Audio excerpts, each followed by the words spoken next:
শুভ দুপুর। বসে পড়েছি ভাত নিয়ে, দুপুরের খাবার নিয়ে। আজকে আমি একটা পদ দিয়েই খাবো।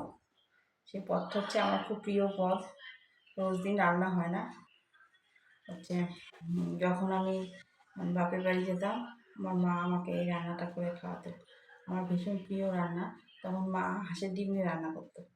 আর এখন তো হাঁসের ডিম নেই, আমার ছিল না, আনা হয়নি, তাই আমি পোলট্রির ডিম দিয়ে রান্না করেছি। আর দেখো কী রান্না করেছি, এখানে আলু ভাজা করেছি মোটা মোটা করে, দেখো।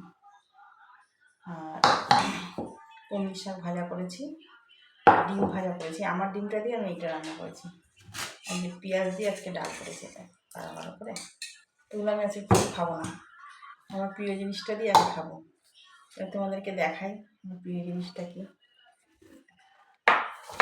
ডিম বেগুন, এটা আমার মার মতো আমি করতে পারি না।